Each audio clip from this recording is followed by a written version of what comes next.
এই রেকর্ডিং ক্লাসটা 2 number about Gmail. ঠিক আছে? আমরা তো নরমাল ইমেল পাঠাই, জিমেইল ইউজ করি। জাস্ট খালি একটা মেইল লিখি পাঠাই। That's it. আমাদের কাজ শেষ মনে করি। এরকম না। যারা প্রফেশনাল তারা অনেক কিছু জানে। আমি এখন যে ভিডিওটা দিচ্ছি সেটা সবার জন্য অনেক দরকারি। বিশেষ করে ফ্রিল্যান্সার যারা ফ্রিল্যান্সিং করতে চান তাদের জন্য। কেন জরুরি? ধরেন আপনি একটা ইমেল পাঠাবেন আমেরিকায় আগামীকালকে সকালে। ঠিক আছে? কারণ সকালে ওদের ওইখানে ৩টা ৪ মনে করেন এই তো ৪টার পর থেকে ৫টা ৬টা তখন কাজের সময় ওদের দেশে বা অন্য কোনো দেশে বা আপনার অফিসিয়াল কাজে। ঠিক আছে? আপনার অফিসে আপনার এমার্জেন্সি আপনার বস বলল যে আগামীকালকে সকাল ৮টায় একটা কোম্পানিকে একটা ইমেল পাঠাতে হবে। ইমেলটা অনেক ইম্পর্টেন্ট।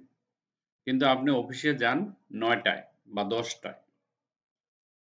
তো ১ ঘন্টা আগে গিয়ে আপনাকে ইমেলটা পাঠাতে হবে। এটাই তো বাস্তবতা। আচ্ছা এমন যদি হয় আপনি ৯টায় অফিসে গেলেন বা ১০টায় বা কোনো কাজে আটকা পড়ে গেলেন। আপনি জানেন যে আগামীকালকে আপনি ৯টায় আসতে পারবেন না, আসতে, আসতে ১১টা বাজবে। কিন্তু মেইলটা তো ৮টার সময় পাঠাতে হবে। একটা সিস্টেম আছে, আপনার মেইল ৮টার সময় চলে যাবে, আপনাকে শিডিউল করে রেখে যেতে হবে। আমি সেই জিনিসটাই দেখাবো। আপনি অফিসে নাই, ঠিক আছে? কিন্তু আপনার মেইলটা অটোমেটিকলি চলে যাবে শিডিউল করে রাখার পরে, অথবা বলল আপনাকে যে একটা মেইল পাঠাতে ১টা ১২টা ২টা বা বিকাল যেকোনো একটা সময়, কিন্তু আপনার মনে থাকবে না, ধইরা নেন মনে থাকবে না বা মনে থাকবে না রিস্ক নেওয়ার দরকার নেই। আপনি কি করলেন সেটা একটা টুমরো আগামীকালের জন্য শিডিউল করে রাইখা দিলেন। অটোমেটিকলি মেইলটা চলে যাবে। আমরা ঐরকমই একটা জিনিস আজকে শিখতে যাচ্ছি জিমেইল এর মাধ্যমে। আমি জিমেইল এর সবগুলো আস্তে, আস্তে আপনাদের সবগুলো জিনিস, কারণ এটা ক্লাসে দেখানোর মতো তেমন কিছু না। কিন্তু আপনার জিনিসগুলো মোস্ট ইম্পোর্টেন্ট। কারণ ক্লাসে দেখাইতে গেলে ইন্টারনেটের ব্যাপার আছে, তারপরে অনেক স্টুডেন্ট, হ্যাঁ? কাকে দেখাবো? গ্রুপে দিয়ে দেই, আপনারা দেখে নিন। ওকে, আমি একটা মেইল পাঠাবো আগামীকালকে, বাট আমি থাকবো না। অটোমেটিকলি অফিস খুললে মেইলটা চলে যাবে। এরকম কিছু একটা অ্যাডভান্স শিডিউল করে রাখতে পারি। কিভাবে? ধরেন আমি কম্পোজে গেলাম, একটা ইমেইল লিখলাম। কাকে পাঠাবো? মোহাম্মদ সেলিমকে পাঠাবো। সাবজেক্ট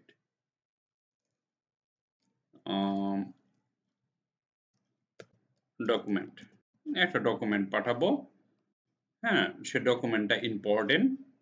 ঠিক আছে? ডকুমেন্টটা পাঠাইলাম, ধরেন আমাকে অ্যাটাচড করে রাখতে হবে। ঠিক আছে? ধরেন এই ডকুমেন্টটা আমাকে এই পিকচারটা পাঠাতে হবে। আমি এখানে ক্লিক করে এটাকে অ্যাটাচড করে রাইখা দিলাম। ওকে? এখন তো আমি এটা পাঠাবো। এখন পাঠাবো না, আগামীকালকে যাব, অথবা আগামীকালকে সকালে, অথবা দুপুরে, অথবা অন্য টাইমে পাঠাবো। এখন পাঠাবো না। ঠিক আছে? আপনি কি করবেন? খুব খেয়াল করেন। এই যে জিনিসটা আছে না? আপনার এটা এই যে গেল কই? দাঁড়ান আমি দেখাইতেছি।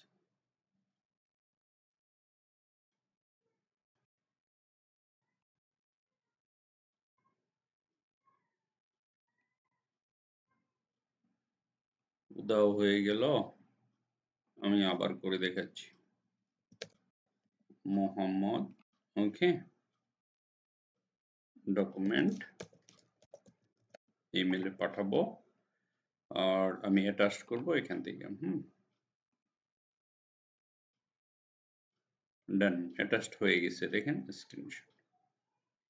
আপনি কি করবেন, এই যে জিনিসগুলো এগুলি সব আমরা শিখবো, এগুলির ব্যবহার শিখবো। শিখার আগে আমাকে স্কেডিউলিং করতে হবে। এই যে সেন্ট আছে না, এই সেন্টের পাশে একটা বাটন আছে না, এটাতে একটা ক্লিক করবেন। ক্লিক করলে এখানে স্কেডিউল সেন্ড আসবে, স্কেডিউলড সেন্ড। এটার উপরে আপনি একটা ক্লিক করবেন, স্কেডিউল সেন্টের উপরে, ঠিক আছে? Schedule send Bangladesh standard time tomorrow morning, এই টাইমে আপনি পাঠাইতে চাইতেছেন। দিস আফটারনুন ফেব্রুয়ারি 26 তারিখে পাঠাইতে চান। মানডে মর্নিং আপনি এই ডেটে পাঠাইতে চান। এখানকার একটা আপনার মিলে নাই। এই ডেটে এই সময় না, আপনার রাত্রে 3টা বা ধরেন আজকে 12টার পরে কয় তারিখ হয়ে যাবে? 27 তারিখ হয়ে যাবে। তো 27 তারিখ রাত 4টার সময় একটা ইমেল আপনার কাজ, সেটা আপনি পোস্ট করবেন। কিন্তু আপনি 4টার সময় সজাগ পাবেন না, ঘুমিয়ে থাকবেন। ঠিক আছে? ঘুমায় রইলেন। 4টার সময় মেল অটোমেটিক চলে যাবে। কি করতে হবে? আপনাকে schedule ফিক্স করতে হবে। এই যে জায়গাটা আছে না, এখানে ক্লিক করবেন। ক্লিক করার পরে দেখেন এই জায়গাতে আপনি কি করবেন? টাইমটা দিয়ে দিবেন। কত ফেব্রুয়ারি? এখন প্রশ্ন হচ্ছে ধরেন 27 তারিখ আমি এখানে দিলাম। তাহলে 27 তারিখ হয়ে গেল। এই যে টাইমটা কখন দিবেন? ঠিক আছে? এখানে টাইম আপনি ফিক্স করে দিতে পারেন। তো এখানে আমি লিখলাম ধরেন 04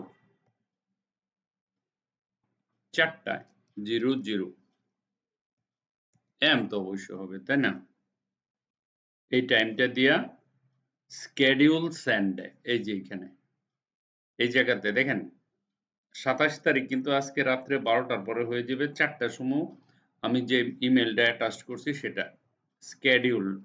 দেখেন শেডিউল বলেন স্কেডিউল বলেন, যেটা একটা বললেই হবে। কেউ কেউ স্কেডিউল বলে, কেউ কেউ শেডিউল বলে। ওকে, তো আমি এখানে সেন্ড করলাম। বাস, আপনাকে আর কিছু করতে হবে না। কম্পিউটার বন্ধ করে আপনি শুয়ে থাকেন। ভোর 4টার সময়, না সরি, কম্পিউটার বন্ধ করলে তো যাবে না। আপনার কম্পিউটার অন করে, ল্যাপটপ অন করে আপনি শুয়ে পড়েন। আপনার 4টার সময় মেল চলে যাবে। ধরুন 12টা 1টা পর্যন্ত কাজ করলেন, এখন আপনার অনেক ঘুম পাচ্ছে। হ্যাঁ, তো আপনি শুয়ে থাকেন, ল্যাপটপ অন করে এটা অটোমেটিক চলে যাবে মেলটা। ঠিক আছে? আশা করি বুঝতে পারছেন এবং সবাই এটা করতে পারবেন। তো এরকম সবাই schedule করে রাখেন। হুম? আমি একটা গতকালকের যে ক্লাস ছিল সেটাতে বলছিলাম যে আপনারা সবাই ডকুমেন্ট attached করে আমাকে পাঠান। আপনারা at least শিখেন। আপনাদের তো শিখতে হবে। হ্যাঁ? পারেন তারপরেও পাঠান। যেমন তানজিলা একজনে পাঠাইছে। ঠিক আছে? সেজন্য থ্যাংকস টু তানজিলা। একজনই পাঠাইছে। আর তো কারোটা পাচ্ছি না আমি। আরো কয়েকজন বলছে পাঠাইছে কিন্তু রং। আপনারা পারেন নাই পাঠাইতে। আপনাদের ইমেল আসে নাই। হ্যাঁ, এটি তো আমি ইমেল দিছিলাম। এই ইমেলটাই দিছিলাম তো। আমি তো শুধু একটাই দেখতেছি, আর তো দেখতেছি না। এটা তো আমার ডকুমেন্ট। একটা ডকুমেন্ট আমি পারছি তানজিলা, আর একটাও আসে নাই। ওকে, অ্যাটাচড করে একটা ডকুমেন্ট পাঠাবেন আপনাদের জানার জন্য। ওকে, আজকে কি করবেন? স্কেডিউল করে রেখে দিবেন একটা টাইম, দেখবেন ওই টাইমে মেসেজটা চলে আসবে। কিভাবে স্ক্যাডিউলিং করতে হয়, কিভাবে মেল লিখতে হয় সেটা তো দেখাইছি। তারপরের ভিডিওতে আরো আমরা নতুন কিছু জানবো। ইমেল সম্পর্কে আমাদের অবশ্যই একটা ভালো ধারণা থাকতে হবে। যদি আপনি মনে করেন দূর এটা ইমেল কোনো ব্যাপার হইলো, আরে না, অনেক কিছু জানেন না। এই ইমেলের উপরে অ্যারাউন্ড 50 ভিডিও, 50টা ভিডিও করা যাবে শুধু খালি জিমেইলের উপরে, যেগুলো আপনি জানেন না। ঠিক আছে? Thank you very much for watching this video. Bye by.